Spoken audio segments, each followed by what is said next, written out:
여러분, 물리학에서 말하는 임계점이라는 단어를 들어보셨을 겁니다.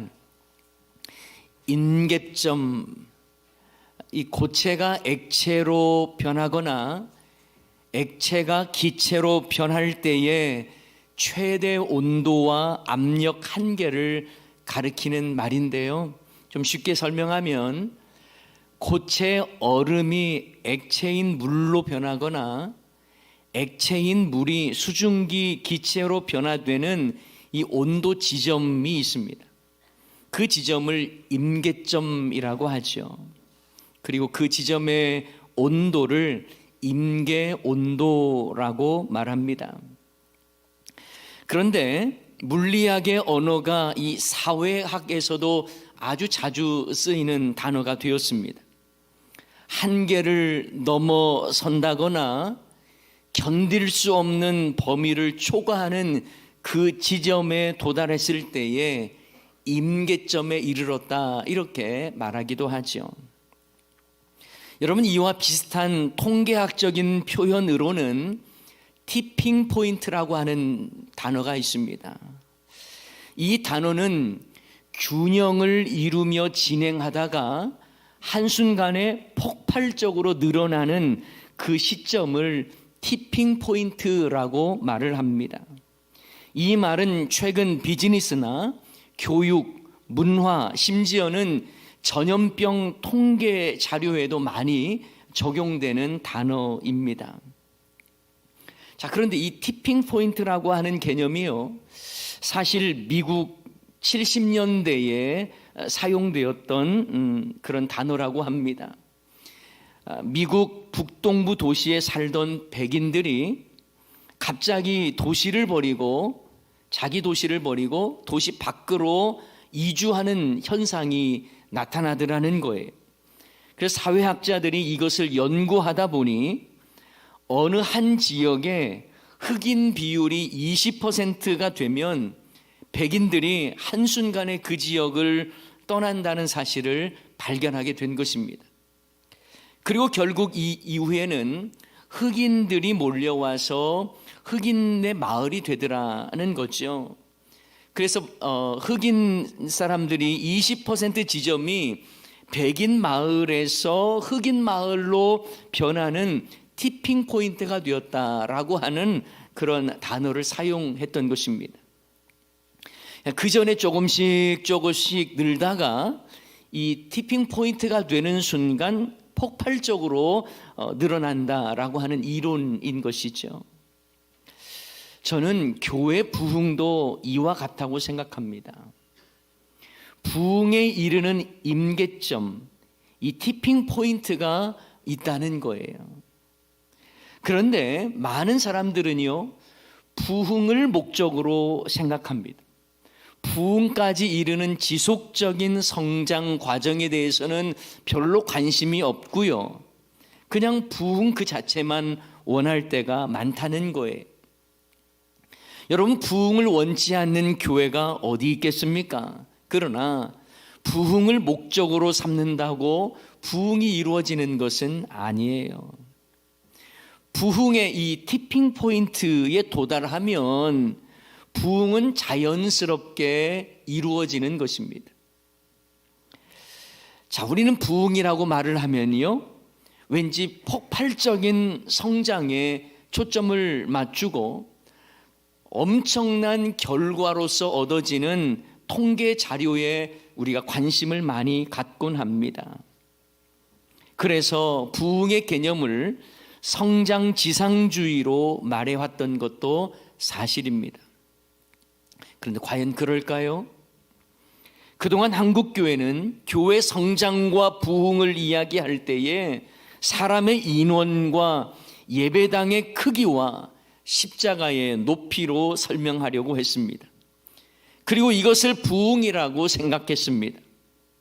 그래서 사람들의 관심은 얼마나 많은 사람들이 모이는 교회인지, 예배당이 세워진 지역의 땅값이 어느 정도인지, 예배당 건물은 얼마나 크고 건축비는 어느 정도 들었는지, 이것에 따라서 교회 성장과 부흥을 말해왔어요. 그러다 보니 교회마다 본질적 사역보다는 빨리 교회 재정을 모아서 건축하는 데에 최대 관심을 두었습니다. 주변에 땅들을 많이 사서 개발되면 땅값이 크게 오른 것을 마치 교회의 엄청난 부흥이라고 오해해 왔습니다. 제가 아직도 잊을 수가 없는 어느 목사님의 간증이 생각납니다. 저는 그 간증을 듣고 참 마음이 무척 무거웠습니다. 불편했어요. 그 목사님은 자신이 개척할 때에는 상가 건물을 얻어서 했는데 월세 내기도 힘들었다는 거예요.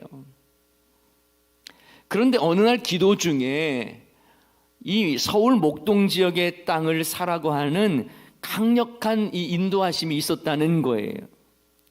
그래서 그 지역의 땅을 대출받고 빚을 내서 크게 샀는데 얼마 되지 않아 땅값이 크게 오르고 신도시 개발이 이루어져서 나중에는 건설사에서 멋진 예배당까지 지어주고 보상금도 많이 받았다라고 하는 간증이었습니다.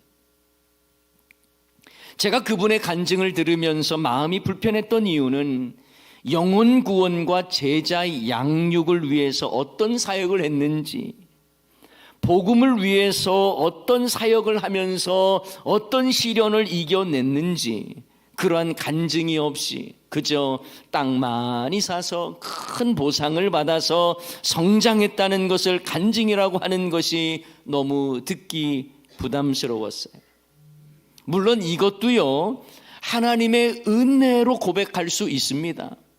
그러나 그것은 그분이 감사할 수는 있어도 공적인 자리에서 간증할 내용은 아니에요.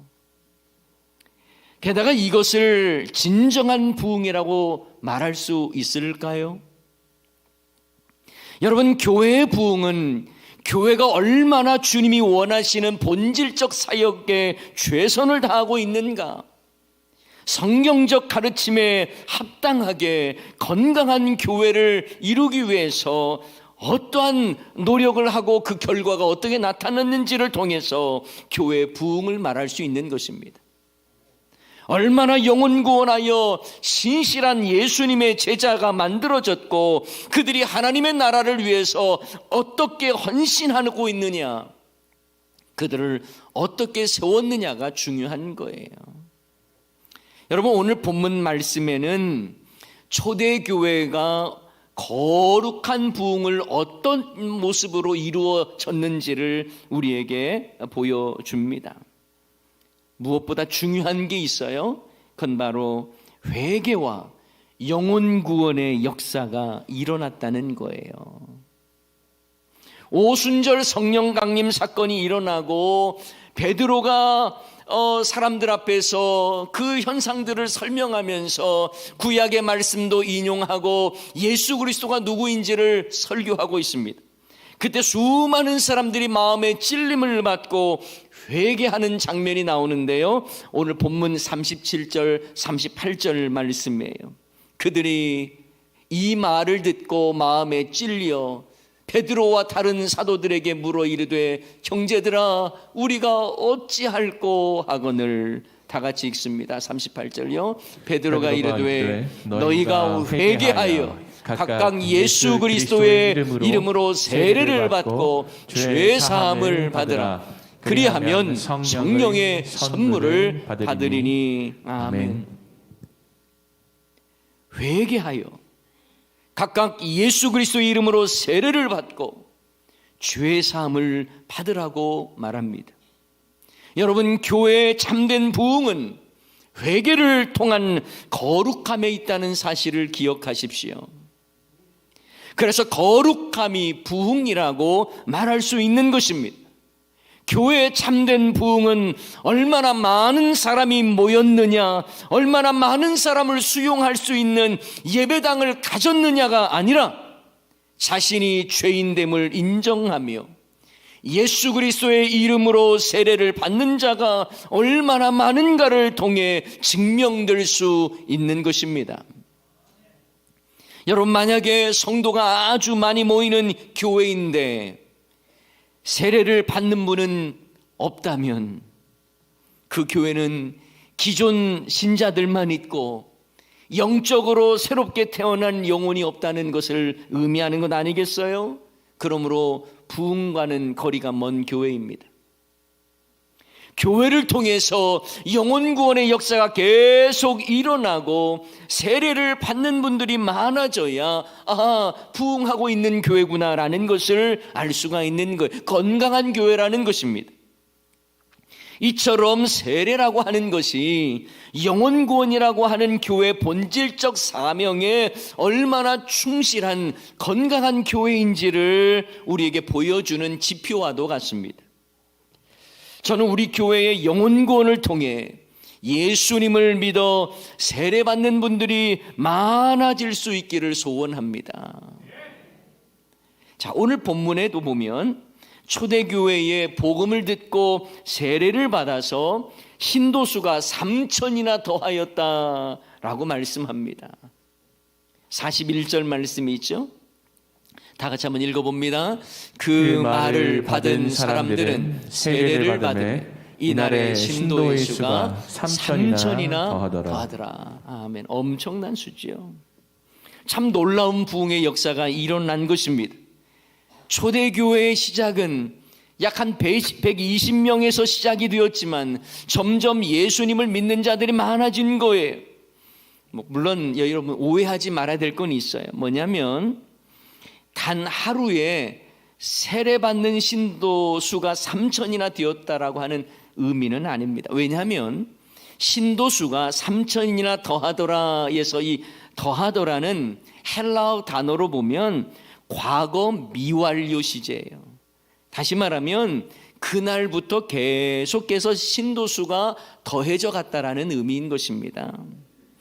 아마 그래서 12제자를 중심으로 해서 당시 예루살렘에 있던 여러 개의 못과 또 강가에서 세례가 거행이 됐을 것이라고 볼 수 있습니다. 어쨌든 복음을 듣고 복음에 반응하여 회개한 자들이 세례를 받음으로 신도수가 계속해서 더해졌다라는 것입니다. 이것이 바로 거룩한 부흥의 모습이에요. 여기서 우리가 하나 깨달을 수 있는 교훈은 부흥이라고 하는 것은 완료형이나 완성형이 될 수 없다는 것입니다. 부흥은 진행형이어야 합니다. 우리 대연중앙교회 부흥도 계속 진행형이 되어야 할 줄을 믿습니다. 초대교회 부흥도 한순간에 이루어진 완성형이 아니라 계속 이루어져가는, 그래서 하나님 나라가 계속 확장되어져 가고 있다는 사실을 우리는 살펴봐야 하는 것입니다. 그러므로 부흥하는 교회는 안주하지 않습니다. 이만하면 됐다고 말하지 않습니다. 안 그래도 주차 공간도 부족하고 사람들 많아지면 불편해지고 식당에서 줄 서서 식사하는 것도 너무너무 힘들고, 이렇게 말할 수도 있는 분도 있을지는 모르겠지만 그것은요, 영혼 구원을 원하시는 하나님의 뜻과는 완전히 상반된 표현인 거예요. 그렇게 말하는 것은 옳지 않습니다. 여러분, 우리가 1907년 평양 대부흥에 대한 이야기를 많이 하고 부흥의 좋은 모델로 생각을 하는데요, 많은 한국교회에서 학자들이 연구한 결과 이 공통적인 견해가요, 평양의 장대현 교회에서 갑자기 성령의 불을 받고 뒤집어져서 수많은 사람들이 예수님을 믿고 세례받은 것이 아니라는 거예요. 1907년 평양 대부흥은요, 어느 한날 집회를 통해서 갑자기 부흥이 일어난 것이 아니라는 것을 공통적으로 이야기를 합니다. 그럼 뭐냐? 1907년 이전부터 서서히 세례 교인들이 증가하고 있었고요, 서서히 기도운동이 일어나고 있었다는 거예요. 그 좋은 예가 1905년에 장로교 공의회가 추수감사절 후에 일주일 동안 모든 교회들마다 국가를 위한 전국교회 특별 기도회가 진행이 됐더라는 것입니다. 그리고 상동교회라는 곳에서는 매일 새벽 구국기도회를 가졌고, 이때는요 당시에는 어마어마한 수천 명의 사람이 모였다고 해요. 그 외에도 영적 각성 운동이 계속 일어나는 중에 평양 집회가 티핑 포인트가 되어서 그 이후에 부흥이 전역으로 퍼졌다, 확장되었다, 이렇게 말하는 것입니다. 그리고 평양 대부흥은 숫자의 획기적인 성장이 일어난 것이 아니라 회개 운동이었고, 가정폭력을 금지하는 운동이었고, 첩을 얻는 것에 대한 금지를 선언하고, 그리고 가정을 일으키고자 하는 운동이었고, 금주와 금연에 대한 운동을 벌였던 것입니다. 이처럼 거룩한 삶을 추구하는 부흥 운동이었다라는 거예요. 이런 점에서 우리가 추구하는 부흥은 삶의 변화를 가져오는 거룩한 부흥이 되어야 할 줄을 믿습니다. 저는 우리 교회가 부흥을 말한다고 하면서 금년에는 작년 출석교인 1000명을 목표로 하겠습니다, 이렇게 목표를 내세우고 그 목표를 달성하는 것, 그렇게 하고 싶지도 않아요. 여러분, 그 목표를 달성했다고 부흥이 완성됐다고 착각해서도 안 되는 것입니다. 인원을 모으는 것은 각종 이벤트를 통해서도 가능합니다. 하지만 그것은 부흥이 아니라 인원 동원일 뿐입니다. 하나님이 정말 원하시는 것은 실제적으로 영혼 구원해서 그들에게 세례를 베풀고 그들이 예수님의 제자로 양육받아서 실제적인 하나님 나라의 일꾼으로 서는 것, 이걸 하나님이 기뻐하시고 이것을 하나님은 부흥으로 받으시고 영광 중에 함께 하시는 거예요. 정말 바라는 것은, 우리가 추구하는 부흥은 삶의 거룩한 변화가 일어나는 거룩한 부흥, 그러한 부흥이, 주님이 원하시는 이런 거룩한 부흥이 우리 교회 가운데 일어나기를 주님의 이름으로 축원합니다. 자, 오늘 본문에서 보면 거룩한 부흥의 또 하나의 특징을 볼 수가 있습니다. 그것은 뭐냐면 자기 중심성에서 탈피하고 공동체성에 초점을 맞추었다라는 거예요. 어디서 탈피했다고요? 자기 중심성에서 탈피해서 공동체성에 초점을 맞췄다라고 하는 특징이 있습니다. 참된 부흥은 나에게 초점 맞추는 신앙에서 남에게 초점을 맞추는 신앙으로 바뀐 거예요. 자, 그거에 대한 내용이 이제 44절, 45절에 나와 있는데요. 믿는 사람이 다 함께 있어 모든 물건을 서로 통용하고 또 재산과 소유를 팔아 각 사람의 필요를 따라 나눠주며 라고 말씀합니다. 물론 이 내용의 말씀을 문자적으로 해석해서 이 시대에도 뭐 물건 다 팔아라, 뭐 소유 다 팔아라, 그리고 함께 나누자, 이걸 말하는 게 아니에요. 여기에서 여러분 우리가 받아야 할 메시지는 뭐냐면, 내 중심적 삶에서 타인 중심적 삶으로 옮겨진 거예요. 이기주의적 삶에서 이타주의적 삶으로 바뀐 것입니다. 여러분, 예수님을 믿어서 하나님의 자녀가 된 우리가 바뀌어져야 할 삶의 변화는요, 내 중심에서 이제 다른 사람 중심으로 바뀌어지는 것입니다. 나 하나 잘 먹고 잘 살겠다고 하는 신앙의 목적에서 이제는 남을 성공시키고 남을 세워주고 그들과 함께 기뻐하는 공동체성 회복에 있다는 사실이에요. 전에는 나와 내 가족을 위해서만 기도했는데, 나 잘 되고 내 가족만 편하면 되겠다라고 생각을 했는데, 이제는 다른 성도님들을 섬기고 예수님을 모르는 분들에게 예수님의 마음으로 섬기는 것. 그래서 이 공동체가 그리스도의 사랑이 가득하고 천국과 같은 공동체를 경험하는 것, 이것이 예수 믿는 사람들이 경험해야 될 삶인 것입니다. 자, 그런데요, 이런 모습을 가장 잘 실천할 수 있는 곳이 어딘가 생각을 해보니 목장입니다. 목장. 소그룹 목장이에요. 여러분, 소그룹 목장은 작은 교회입니다. 그래서 목자 목녀의 헌신과 희생을 통해 서로 교제하고 통용하고 나눔으로 천국의 기쁨을 누리는 이 작은 교회의 목장을 여러분이 꼭 경험하셔야 되는 거예요. 바로 이러한 공동체성 회복이 교회를 더욱더 건강하게 만드는 것입니다. 그래서 이것을 거룩한 부흥이라고 말할 수 있는 거예요. 그리고 거룩한 부흥의 또 다른 특징은요, 그들이 온전한 예배자의 삶을 살았다는 거예요. 어떤 삶을 살았다고요? 온전한 예배자의 삶을 살았다는 것입니다. 부흥을 경험했다고 해서 그들이 갑자기 성령의 은사들로 가득 찼다고 말하지 않습니다. 엄청난 기적이 일어나고 복을 받아서 대박 인생을 살았다라고 말하지도 않습니다. 오히려 성령을 받고 예수님을 믿으니 그들의 삶이 다른 사람을 섬기는 삶이 되었고 예배하는 삶이 되었다는 것을 우리에게 가르쳐주는 거예요. 성전에 연합하여서 모이기에 힘썼고요, 흩어져서 집에서도 순전한 마음으로 식탁의 교제를 나누면서 삶의 예배를 드렸습니다. 여러분, 46절 47절 말씀인데요, 날마다, 이 날마다라고 하는 단어가 참 중요한 것 같아요. 날마다 마음을 같이하여 성전에 모이기를 힘쓰고 집에서 떡을 떼며 기쁨과 순전한 마음으로 음식을 먹고 하나님을 찬미하며 또 온 백성에게 징송을 받으니 주께서 구원받는 사람을 또 여기도 날마다 더하게 하시니라.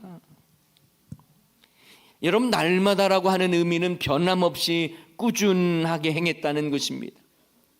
예배라고 하는 것이 어떤 특별 이벤트나 행사가 아니라는 거예요. 모이는 예배, 흩어져서 집에서 드리는 예배, 모두 초대교회 성도들에게는 삶이 되었다는 것입니다.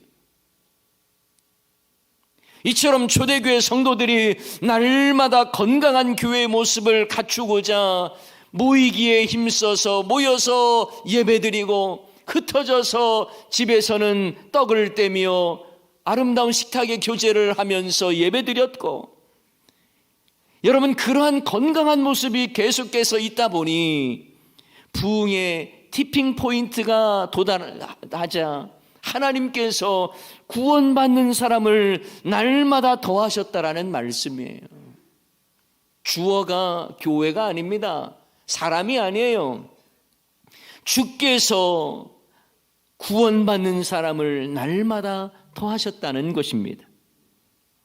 그래서 그들은요, 하나님을 찬미하고요, 온 백성들에게 칭송을 받았습니다. 이것이 바로 부흥의 비결인 거예요. 우리가 하나님을 찬양하고 찬미하고 사람들에게는, 온 백성들에게, 교회 밖에 있는 분들에게도 마찬가지죠. 그들에게도 칭송을 받는 사람이 되었다는 거예요. 이것이 바로 부흥의 비결입니다. 여러분, 교회당 안에서, 예배당 안에서만 인정받으려 하지 마세요. 예배당 밖에 나가서 사람들에게 칭송을 받는 자의 삶을 살아야 하는 것입니다. 그런 삶의 변화가 부흥을 만들어내는 거예요. 여러분, 부흥의 비결은 인위적으로 사람을 동원해서 이루어지는 것이 아닙니다. 그들의 삶이 변화되어서 함께 모여서 예배드렸고 교회 밖에서도 예배적 삶을 살았어요. 선교적 삶을 살았더니 하나님께서 구원받는 사람을 더하셨다라는 거예요. 날마다 더하셨대요. 날마다 예배적 삶을 살다 보니 날마다 구원받는 사람을 하나님이 더해 주셨다라는 것입니다. 이것이 바로 부흥의 비결인 것입니다. 여기서 우리는 부흥의 중요한 원리를 또 하나 발견하게 됩니다. 부흥이라고 하는 것은 행사나 이벤트로 이루어지는 것이 아니라 모여 꾸준한 예배를 드리고 변화된 삶으로 흩어져 예배적 삶을 살 때에 하나님께서 구원의 역사를 베풀어 주신다는 거예요. 부흥의 역사를 주신다는 거예요. 사랑하는 여러분, 교회가 건강하게 성장하면요, 부흥은 자연스럽게 따라오게 되어 있습니다. 그런데 우리는 거기에는 관심이 없어요. 얼마나 건강해지느냐에는 관심이 없어요. 그냥 부흥만을 원해요. 옳지 않습니다. 여러분, 우리가 건강한 교회가 되어야 거룩한 부흥이 이루어지는 거예요. 건강한 교회로서 하나님이 기뻐하신 일에 집중하다 보면 때가 되면 부흥의 이 티핑 포인트가 되면요, 하나님께서 부흥은요 더해 주시는 은혜로 주어지는 거예요. 그러므로 교회는 건강함이 목적이어야 하지 그냥 외형적인 부흥이나 통계적 성장이 목적이 되어서는 안 됩니다. 그리고 부흥은 성도의 거룩한 삶과 연결되어 있는 거예요. 여러분이 건강하지 않고 여러분이 거룩하지 않으면 교회 부흥은 일어날 수가 없는 것입니다. 여러분, 우리가 그릇과 같은 거예요. 그릇이 깨끗하게 잘 준비되어 있어야 담아도 그것이 맛있는 음식이 되는 것이죠. 우리의 그릇이 더럽고 상하 있고 부패해 있다면 그곳에 아무리 음식을 담으면 그 음식도 상할 수 있는 것 아니겠습니까? 우리가 교회가 건강한 교회가 되어야 거룩한 부흥을 경험할 수가 있는 거예요. 그러므로 거룩한 삶으로의 변화가 없는 부흥은 요란한 구호에 불과하는 것입니다. 오히려 우리가 하나님이 원하시는 교회의 존재 목적에 맞는 사역에 집중하다 보면 교회의 부흥은 때가 되매 하나님께서 부어주시는 자연스러운 결과로 우리에게 나타나게 되는 것입니다. 저는 그것을 하나님이 정하시는 부흥의 임계점, 부흥의 티핑 포인트라고 생각합니다. 이 지점에 이르기 전에는요, 별로 그렇게 외형적으로 달라지는 건 느끼지 못할 수도 있어요. 하지만 물이라고 하는 것도 100도씨에 도달하여 물이 끓기 전에는 큰 변화가 없는 것처럼, 하지만 여러분, 부흥의 임계점, 티핑 포인트에 이르는 그 순간에 큰 부흥은 하나님이 주시는 은혜로 임하는 것입니다. 그러면 우리는 그 지점에 도달하기까지 날마다 건강한 교회를 만들어가고 정말 주님이 기뻐하시는 그 기본에 충실하면서도 온전한 예배자로 살아가면서 거룩한 부흥을 사모하여 하나님이 열매로 주시는 거룩한 부흥을 경험할 수 있기를 소원합니다. 어리석게 부흥을 수치화하거나 인원 목표를 정하고 달성하는 개념으로 부흥을 이해해서는 안 되는 거예요. 부흥을 인위적으로 만들려 해서는 안 되는 것입니다. 교회 부흥은 교회 건강함과 연결되어 있어요. 성도의 삶과 상관없는 부흥이라고 하는 건 존재하지도 않습니다. 그래서 거룩함이 부흥인 거예요. 사랑하는 여러분, 우리 먼 미래를 말하면서 부흥을 이야기하지 마십시오. 오늘 우리 모두가 예수님이 원하시는 건강한 교회를 이루고자 애쓰고 수고할 때에 거룩한 부흥은, 그 놀라운 역사는 자연스럽게 우리 안에 이루어질 줄을 믿습니다. 회복을 넘어 거룩한 부흥으로 나아가기 위해 건강한 교회를 만들어가는 저와 여러분 다 될 수 있기를 주님의 이름으로 간절히 축원합니다. 오늘 말씀 기억하면서 우리 함께 찬양할 텐데요, 이 땅의 황무함을 보소서. 여러분, 다른 데 생각하지 말고 내 안에 황무함이 있는지, 우리 가정과 교회 안에 황무함이 있는지를 생각하면서 우리 함께 찬양하십시다. 이 땅의 황무함을 보소서. 이 땅의 황무함을 보소서. 하늘의 하나님, 하늘의 하나님, 긍휼을 베푸시는 주여, 우리의 죄악 용서하소서.